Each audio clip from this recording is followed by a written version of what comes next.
Islamic Research Center. السلام علیکم ورحمت الله و برکاته. پروگرام خود را ما از طریق انٹرنیشنل اسلامک ریسرچ سنٹر استودیو آغاز میکنیم. ان الحمد لله نحمده و نستعینه و نستغفره و نعوذ بالله من شرور انفسنا و من سیئات اعمالنا. من يهده الله فلا مضل له ومن يضلل فلا هادي له. وأشهد أن لا إله إلا الله وحده لا شريك له وأشهد أن محمدا عبده ورسوله. أما بعد فأعوذ بالله السميع العليم من الشيطان الرجيم من همزه ونفخه ونفثه.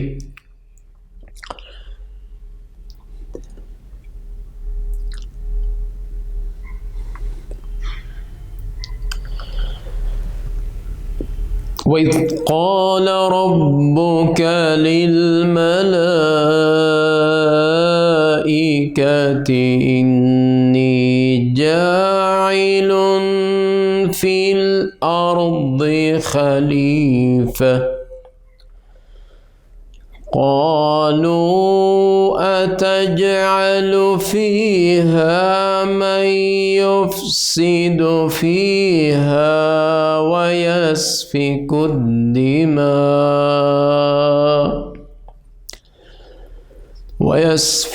الدماء ونحن نسبح بحمدك ونقدس لك.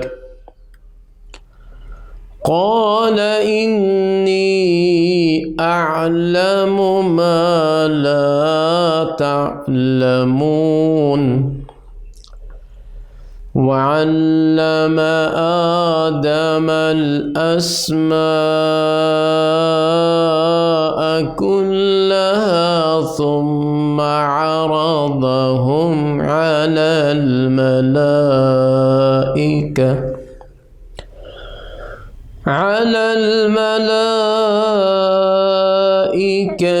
فقال أنبئوني بأسماء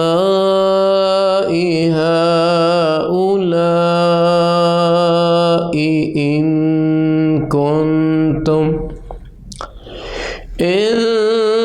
كنتم صادقين. قالوا سبحانك لا علم لنا إلا ما علمتنا إنك أنت العليم الحكيم. قال يا آدم أنبئهم بأسمائهم. فلما أنبأهم بأسمائهم قال ألم أقل لكم إني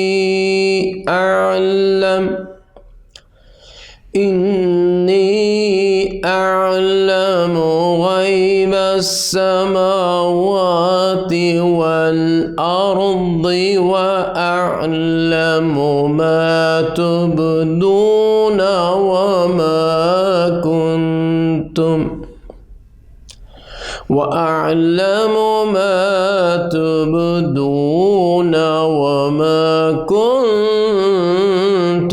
تكتمون.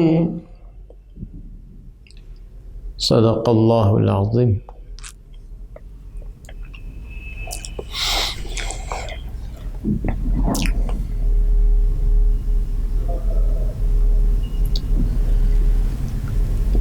رابطه در متعلق شیطان که آیا شیطان از جمله فرشتگان بود، از جمله فرشتگان می باشد یا مستقل یک مخلوق است.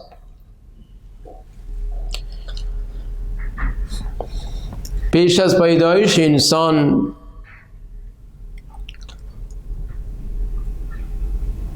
شیطان نامش عزازیل بود.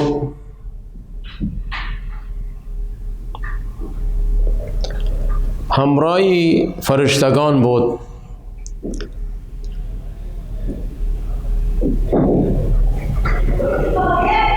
زمانی که جنیات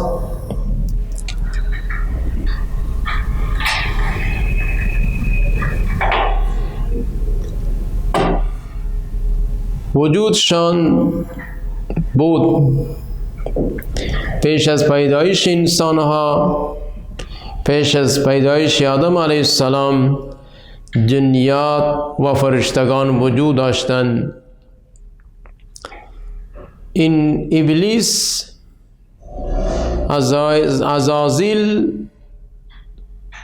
کلان آنها بود، چنانچه ابن عباس رضی الله عنه میگوید که یه از قبیله فرشتگان بود، این همراه فرشتگان بود، از قبیله خیرنی همراه فرشتگان بود و خازین جنت بود. جنیات وجود داشتند و در زمین خیلی خونریزی ها، فتنه و فساد برپا کردند. الله رب العالمین به سرکردگی شیطان عزازیل فرشتگان را همراه عزازیل کرده، این جنیات را زد و کوب کرده، بالاخره به جنگل ها و کوه ها رساندن، دریاها اینها را دور و دراز گریزان کردن. زمانی که جنیات یک سو یک طرف شدن، این شیطان لعین در دلش، در ذهنش یک تکبر وارد شد. گفت این کار که ما کردم کسی نتوانست که بکند، لہذا این تکبر، این وهم و ذهنیتی که این اراده کرد، بجز از خداوند کسی نمیدانست. بجز از خداوند آن شیء را که شیطان در ذهنش یادآور شد، غرور و تکبر بود، علاوه از خداوند کسی نمیدانست، نه فرشتگان نه جنیات. الہ رب العالمین، لہذا الله رب العالمین، لہذا خالق کائنات در نزد فرشتگان گفت من یک انسان پیدا میکنم. فرشتگان چون که عمل ناشایسته جنیات ها را دیده که آنها در زمین فتنه و فساد خونریزی کردند، اگر انسان پیدا شود همچنین این هم خونریزی میکند. لیکن از حقیقت آگاهی نداشتند. فرشتگان از حقیقت انسان آگاهی نداشتند، از حقیقت آدم علیه السلام آگاهی نداشتند که آیا دارای چنین فضیلت، شرف و افضلیت و اعزاز مقام دارد. لہذا با حالتی گذشته و دیدن آنها که عمل ناشایسته افعال جنیات را دیده، این سخن را آنها اظهار کردند. اشاره به سوی علم غیب نیست که آنها غیب را می‌دانستند و با خداوند گفتند که اگر تو انسان را پیدا کنی در زمین خون ریزی میکنه و فتنه و فساد برپا میکنه. از نگاه علمشان نبود، بلکه از نگاه افعال شیاطین جنیات بود که آنها با چشم سر خود دیدند. لہذا خالق کائنات یک قول دیگر است که جبریل امین را گفت که برو از روی زمین، از زمین تو خاک بیار به خاطر ساختن آدم که من مخلوق پیدا میکنم. جبریل زمانی که طرف زمین رفت، زمین انکار کرد، گفت که ما از خدا پناه میخواهم که کدام خاک مرا تو کم کنی. جبریل امین آمد پیش خداوند و اظهار کرد که زمین انکار میکند.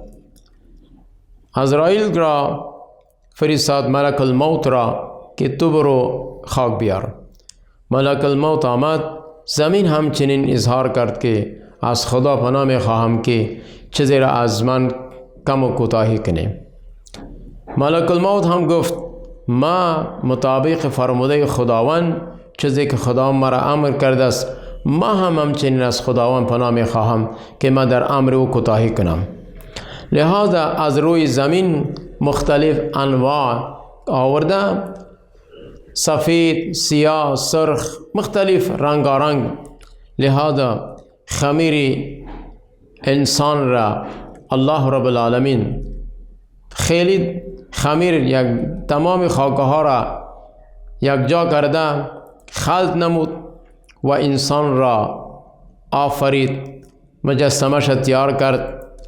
لیکن در چند روز، تقریبا در 40 روز همچنین جسد در میدان بود.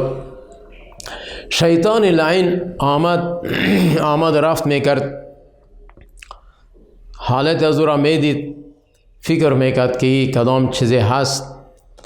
از طرف سر انسان دهنش داخل میشد، به طرف دیگرش خارج میشد. از این کمتر هوای آواز می آمد، چرا که جسم بدون جان بود، تنها یک مجسمه خاکی جور شده بود. الله رب العالمین زمانی که روح دمید در انسان، در آدم علیه السلام انداخت، روح زمانی که داخل شد در جسد، از طرف سر تا سینش آمد، خون، استخوان، حرکت شروع شد. حضرت آدم علیه السلام فوراً میخواست که بخیزد، لیکن چون که روح از سینش پایین داخل نشده بود و تن و بیجان بود، حالت دید خوش شد و این عجلت و جلدی را، سرعت را اختیار کرد. همچنین است در احادیث که خلق الانسان عجولا، در قرآن کریم هم در احادیث می آید که انسان در کارش بسیار جلدی میکند، با سرعت انجام میتند، بی سر و بی پا باشد، صبر و اختیار نمیکند. لہذا زمانی که روح در تمام جسد داخل شد، تمام اعضای انسان به خون، به گوشت، استخوانه ها همه با وجود آمد، انسان جور شد مکمل. الله رب العالمین برای فرشتگان حکم کرد که آدم را سجده کنید. زمانی که فرشتگان سجده کردند، همگان کلهم اجمعین در قرآن کریم میآید، صیغه جمع است، تمام فرشتگان سجده کردند، اما الا ابلیس لعین که عزازیل نام بود، این انکار کرد و گفت اگر ما بر این مسلط شوم، این را از بین میبرم، برباد میکنم. اگر این بالای ما مسلط شود، ما این را نمیگذارم. این شیطان لعین حالت دیده دشمنی خود را اظهار کرد و گفته خدا را قبول نکرد، سرکشی کرد، غرور کرد. گفت که ما پیدا شدگیستم از آتش.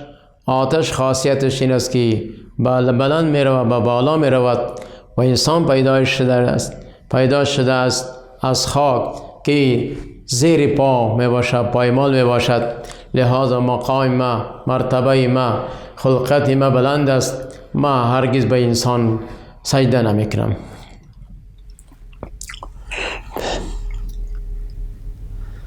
بعد از سجده کردن، چنانچه خداوند در سوال فرشتگان گفت اینی اعلم ما لا تعلمون، آن چیزی را که ما میدانم شما نمیدانید. اینی اعلم ما لا تعلمون، آن چیزی را که ما میدانم شما نمیدانید. الله رب العالمین برای آدم علیه السلام تمام اسماها را، آن اسماهایی که ضروریات انسان بود برای آدم علیه السلام تعلیم داد، دانان، فهمان. قبیل از عبارت از در معاشرت چیزی که از خوردنی، نوشیدنی، بز، حیوانات، غله و غیره، آنچه که بده باشد، آن اشیاهایی که ضرورت به انسان داشت، الله رب العالمین برای آدم فهمانید، دانان، تعلیم داد و آدم علیه السلام را برایش گفت. اولا از فرشتگان گفت که شما اسماهایی که ضروریات هست انسان است آنها را بگوید. فرشتگان گفتند که چیزی که به ما تعلیم داده آن چیز را هم ما میفهمیم، حالا وزیر ما آگاهی نداریم. الله رب العالمین برای آدم گفت این اسماها را برای فرشتگان پیش کن، این نامها را در نزد فرشتگان اظهار کن، بگو. زمانی که این فرشتگان را نزد فرشتگان آدم علیه السلام آن اسماها را یک به یک یادآور شد، بعد از این الله رب العالمین فرشتگان را گفت شما قبلا اظهار کرده که انسان چنین، این انسانی که آدمی که به وجود میاره این کار را انجام میدهد، لہذا شما مرا آگاهی بده به این اسما. اگر شما در دعوایتون راسخ صداقت داشته باشید، راست میگوید. فرشتگان گفتن قالوا سبحانك لا علم لنا، پاکیست تو را، لا علم لنا، برای ما علم نیست، ما آگاهی نداریم ان اسمها، الا ما علمتنا، آن چیزی را که تو برای مایان حکم کرده، فهمانیده، آن را ما آگاهی داریم، خبر داریم. علاوه از این دیگر اسماها را، این چیزا را ما آگاه نداریم، نمیفهمیم، نمیدانیم. انک انت العلیم الحکیم، یقینا تو میدانی، حکمت دارای حکمت میباشی.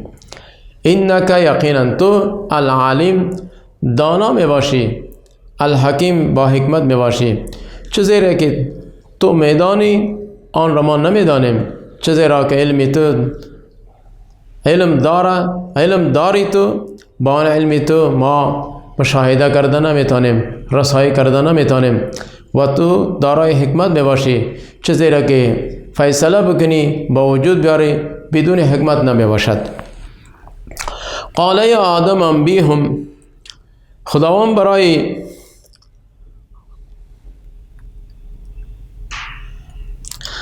ترجمه آیت های گذشته وعلم آدم الاسماء كلها، تعلیم داد آدم علیه السلام را الاسماء كلها، تمام اسمها را، آن اسمهایی که ضروریات زندگی انسان بود. ثم عرضهم على الملائکه، این اسماها را خداوند بر فرشتگان پیش کرد. گفت انبئونی، مرا خبر بدهید، باسماء هؤلاء، با این نامه های مرا آگاهی بدهید. این کنتم صادقین، اگر شما در دعوایتان راسخ بوده باشید، راست گو بوده باشید. چنانچه و اذ قال ربک للملائکه در آیتی ما قبلی گذشت. قالوا سبحانك لا علم لنا، گفتن پاکیست تو را، برای ما علم نمی باشه. لا علم لنا، برای ما علم نمی باشه، ما آگاهی نداریم، ما علم نداریم، ما بررسی به این اسما نداریم، به این نامه ها نداریم. الا ما علمتنا، آن اسما، آن علم را که، آن عمل، آن اخبار را که، آن حکم را که به ما فهمانیده، تعلیم داده، ما با آنها آگاهی داریم. اما چیزی را که برای ما نگفته ای، ما از آن آگاهی نداریم، ما علم غیب را نمیفهمیم. اینک یقینا انت تو العلیم دانا می باشی، الحکیم با حکمت می باشی. هر آن چیزی را که با وجود می آری از علم خودت، از قدرت خودت، از حکمت خودت است. ما با این رسایی نداریم. ما اندازه تخمینی ما، ذهن ما، علم ما ناقص می باشد. چیزی را که ما اگر گفتیم ما در آن سهو خطایی کردیم. قال یا آدم، الله رب العالمین گفت ای آدم انبئهم باسمائهم، فرشتگان را به این نامه هایی که من برای تو تعلیم دادم آگاه بساز، خبرشان به تو، یک به یک برایشان بگو. فلما انبأهم باسمائهم، پس زمانی که آدم علیه السلام فرشتگان را آگاه داد، خبر داد به آن اسماهایی که الله رب العالمین حضرت آدم علیه السلام را تعلیم داده بود. قال الم اقل لكم، خداوند در جواب فرشتگان گفت آیا ما برای شما نگفتم؟ قال، الله گفت الم اقل لكم، آیا من برای شما نگفتم؟ اینی اعلم غیب السماوات والارض، یقینا من میدانم پوشیده هایی که در آسمان ها و زمین می باشد، آن افعال، کردار، رازهایی که در زمین آسمان هست آنها را من میدانم. و اعلم ما تبدون و ما کنتم تعلمون، و ما میدانم آن چیزی را که شما ظاهر میگنید و آن چیزی را که شما میپوشانید. ظاهری باطنی شما را ما میدانم، پوشیدگی هایی که در زمین آسمان است آن را ما میدانم، شما نمیدانید. و اذ قلنا للملائکة اسجدوا لآدم فسجدوا الا ابلیس ابى واستكبر وكان من الكافرین. و اذ قلنا، وقتی ما گفتیم برای فرشته ها اسجدوا، سجده کنید، لآدم، برای آدم، فسجدوا، پس سجده کردند، الا ابلیس، فرشتگان سجده کردند مگر ابلیس انکار کرد. واستکبر، تکبر کرد، و کان من الکافرین، گردید از جمله کفار، شد از جمله کافرین، از جمله انکار کنندگان. الله رب العالمین این سجده را که برای آدم، برای فرشتگان حکم کرد، برای آدم علیه السلام، این سجده تعظیمی است یا تعظیم فرض بود؟ چی بود؟ بعضی اقوال این است که در ابتدا یا در شریعت های گذشته این چنین سجده به خاطر تعظیم که بود جایز بود، لیکن در شریعت محمدی صلی الله علیه و سلم سجده برای غیر خداوند حرام می باشد، در هیچ صورت جایز روا نمی باشد. و بعد اقوال این است که یک حکمی بود که خداوند برای فرشتگان کرد به خاطر آگاهی کردن، به خاطر شرف و عظمت آدم علیه السلام، نه به خاطر که من حیث معبود بده باشه و عظمت و بزرگی هم بده باشد، به خاطر یک مقام بود، یک حکم از طرف خداوند بود. از این خاطر و بعض قول این است که سجده در هیچ صورت در شریعت های قبلا که بود گذشته و در شریعت محمدی برای غیر خداوند قطعی جایز نمی باشد. چنانچه معاذ بن جبل رضی الله عنه یا کدام صحابه از طرف شام آمد، طرف شام یا یمن، پیش رسول اکرم صلی الله علیه و سلم اظهار کرد که رسول خدا، اگر تو برای ما حکم بده ما ترا سجده بکنیم. چرا؟ به خاطر اینکه ما در سرزمین شام یا یمن رفتم، آنها کلانای خود را تعظیم میکردند، سجده میکردند. رسول اکرم صلی الله علیه و سلم ارشاد فرمود که اگر سجده برای انسانها غیر از خداوند جایز روا باشد، ما عورتها را حکم میکنم تا که شوهرهایشان را سجده کنند. لہذا سجده برای غیر خداوند جایز نیست، حرام است. از این لحاظ این عمل ناشایسته آن مردم بود در زمان جاهلیت. لہذا در شریعت محمدی قطعاً جایز روانه می باشد. و همچنین یوسف علیه السلام خواب دید. بعد از خوابش چند سالها واقع گذشته، با زمانی که پدر و مادرش و برادرایش در تخت بادشاهت حاضر شدند و اینها پیش یوسف علیه السلام سجده ریز شدند. آن یک سجده به طور مثال یک خوابی بود خداوند او را اظهار کرد و یک مقامی برای حضرت یوسف داد. او پیغمبر خدا بود، نبی بود، یک تعظیم بود یا در آن شریعت آن به خاطر احترامان جایز بود. لہذا در شریعت محمدی صلی الله علیه و آله و سلم قطعی جایز روان نمی باشد. حتی این که بعض اقوال است که رسول اکرم صلی الله علیه و آله و سلم در بعض محفل یا مجالس می آمد، صحابه کرام کوشش میکردند بخیستن. رسول اکرم صلی الله علیه و آله و سلم برایش گفت که برای هیچ فردی که بزرگ بده باشد، کلام بده باشد، شما به این شکل نخیزی و تعظیم کنید. البته من حیث راه دادن، جای دادن، شما اگر کوشش کنید که نفری که از خارج می آید سلام میگه، سلامش را جواب دهید و کوشش کنید برای از آن جای بگذارید، جای بدهید. و قلنا یا آدم اسکن انت و زوجک الجنه. در بعض اقوال ها است که چنانچه در حدیث شفاعت، در حدیث شفاعت خیلی حدیث طویل می باشد. ایماندار در روز قیامت، کسانی که ایماندار هستند با ایمان، آنها همه جمع می شوند، می گویند که ما پیش کسی بریم که به ما شفاعت کنه. اولا پیش آدم علیه السلام می روند که شما پدر ماستی، نسل آدمی از شما صورت گرفته، شفاعت ما را بکنید. آدم علیه السلام اظهار میکند که با من غلطی و کوتاهی شد، نافرمانی خداوند کردم، در جنت بودم، از جنت مرا خارج کرد، گفته شیطان کردم ما، لحاظ جنت مرا خداوند خارج کرد. چنین تحولات آمد، لہذا ما نمیتونم که شفاعت کنم. شما در پیش نوح علیه السلام بره که او آدم ثانی یاد می شود.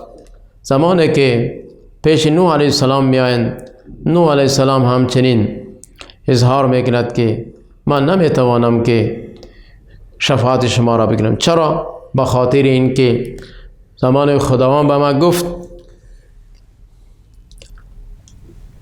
ما چنانچه در شان پسرم از خداوند اید التماس کردم، تقاضا کردم که من از اهل من است. خداوند برای ما گفت که از اهل تو نیست، چرا که متبع تو ایمان متبع تو نمی باشد و ایمان به تو نآورده، لحاظ از اهل تو نمی باشد. از این لحاظ ما شفاعت کرده نمیتونم. شما پیش ابراهیم علیه السلام میرود. پیش ابراهیم علیه السلام آمده، همچنین ها این عذر معذرت میکنند، لیکن ابراهیم علیه السلام همچنین برایشان جواب میتن. لہذا پیش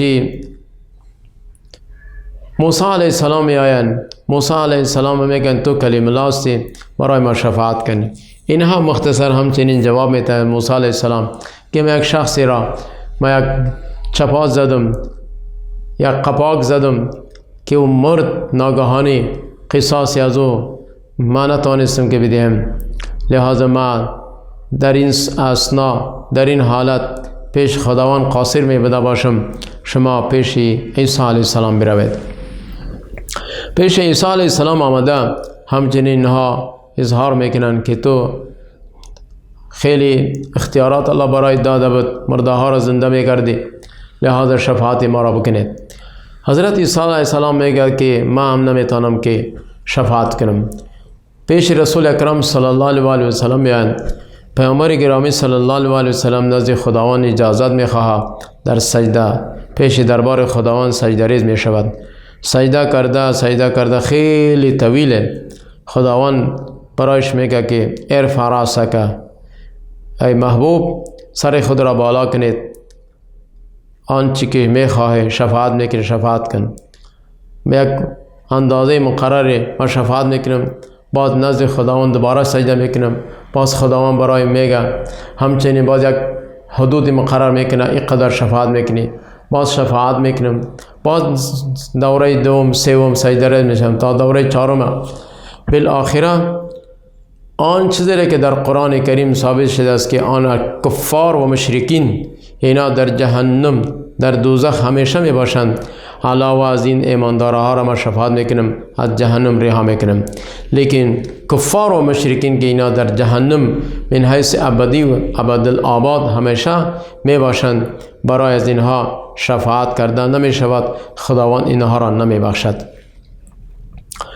احادیث کثرت ثابت می شود